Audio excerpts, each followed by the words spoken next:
Our next guest is here. He wears a couple of different hats. Most people may know him from his job with the Jerome County Sheriff's Department. And the title of Undersheriff, right? Yes, sir. That's a bit like vice president, but it actually requires hard work. So Jack Johnson in studio with us this morning.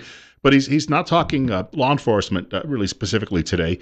He's talking about another important event that takes place in this community. When he called the office the other day about this, I thought it was important to do it because when I was a kid, one of my best friends was a regular participant in Special Olympics. And he won so many dadgum medals, they had to basically build him another room at the house. So he was the fastest guy I think I ever met in my life. It's 8:32:53 at our studio. Bill Colley with you as well on News Radio 1310 KLIX and newsradio1310.com. So you've got a couple of things coming up. It's not just one big event; it's 2 Saturdays. It is, and Bill, first of all, thank you for having me on this morning. God bless America on September 11th. Law enforcement's a torchbearer for Special Olympics. We always have been, and we have a couple of events coming up. The first one is tomorrow at the 93 Golf Ranch. We're having our first annual golf tournament to benefit Special Olympics and raise funds. People can register on site tomorrow, so we still have a lot of slots open there. Registration's at 9, shotguns start at 10, lunch afterwards. It's $240 a team for 4 people. That includes green fees, cart prizes, and lunch afterwards.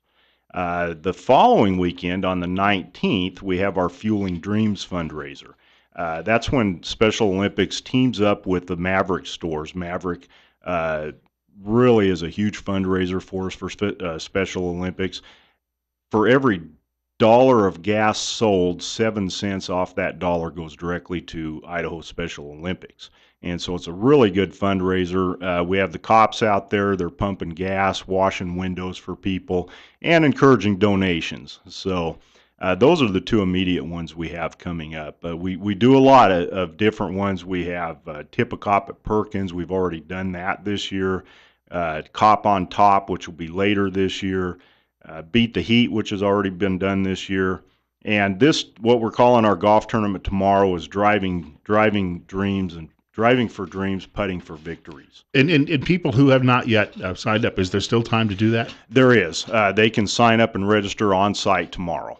And so someone who's hearing this today, if they can put together a foursome in a matter of a few hours, they can still play. You bet. You bet. We'd love to have them show up tomorrow morning. You know, and you mentioned the Maverick gas stations out on South Washington. The Maverick station is selling gas for $249.9 right now, which is about 15 cents cheaper than somebody else down the road. I won't mention them. But so it still amazes me that 7 cents from that gallon goes to the program because they've got the lowest price in town already. Yeah, that is amazing. And I didn't realize it was that low. Now, hopefully it's still that low Saturday. It'll help bring people in. Yes. Or on the 19th, Saturday the 19th. It'll help bring people in and get that out there. So, when you got involved with this, and I'm sure that you point out law enforcement working with the torch run and all of that. There's a component of this though, because we're starting to realize it. I think that people are starting to realize what exactly law enforcement does because of some really sad events that have taken place over the last few months in this country. But this has been going on, as I understand it. I had a friend when I was first working in radio 30 years ago in Auburn, New York.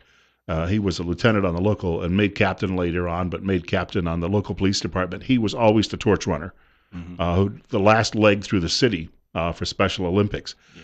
And so people have been doing this a long time. It's taken the public, I think, a long time to realize, unfortunately, just how much involvement there is among law enforcers in their spare time. Yeah, I think, and sometimes, unfortunately, tragedy brings that to light. Idaho Special Olympics has been around for 40 years. So it wasn't just started, 10 years ago on a whim. It's been around a long time. I was fortunate enough a couple of years ago, a good friend of mine asked me if I'd be interested in being on the board of directors, and it is truly a blessing. It really is.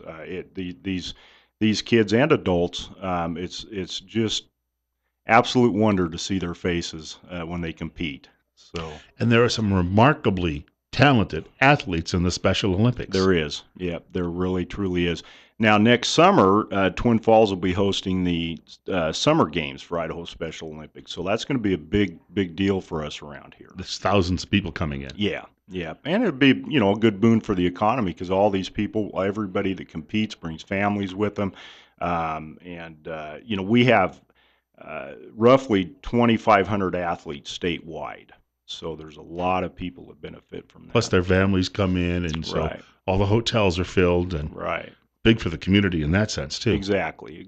And Twin Falls is such a supportive community. Well, just the Magic Valley is such a supportive community I know everybody will be welcomed with open arms on that. So Our guest is Jack Johnson, and he's the Undersheriff from Jerome County, but he's talking with us today about a couple of events to raise awareness and funds for Special Olympics here in Idaho. It's 8:37 and 53 at our studio.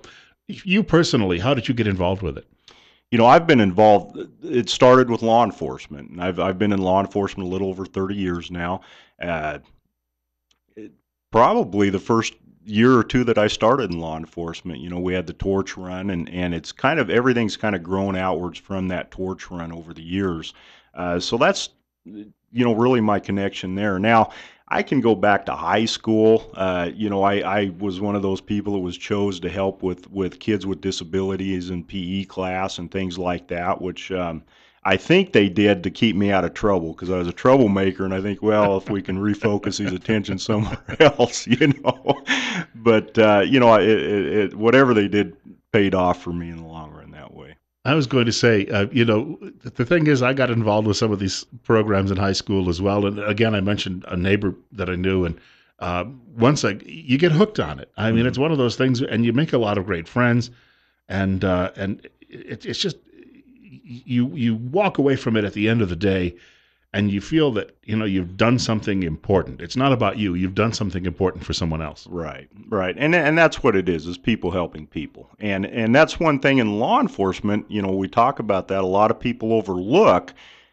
Cops do good things every single day. It might be changing somebody's tire. It might be giving an elderly person a ride because they're struggling with their groceries walking down the road. Whatever the case might be, they do good things every day. This is a chance, law enforcement's partnership with Special Olympics is really a chance for law enforcement to showcase their involvement in a very important aspect of our lives, I believe. Well, Jack Johnson, I want to thank you for coming by today. We need to have a little bit more contact with folks in Jerome County. Yeah. Kathy Romer was telling me that one day. She said, I want to hear more from out here. Great. So we're trying to do that. We're open anytime to come over and talk. So, yeah. All right. Thank you, and good to have you come by. Thank you. We've got a short break coming up. Also want to remind people, coming up following 9 o'clock news, Pastor Sharam Hadian is going to be joining us again. He's making another visit to the Twin Falls area. He'll be sharing some thoughts with us, too, perhaps about 9/11. That's on the way.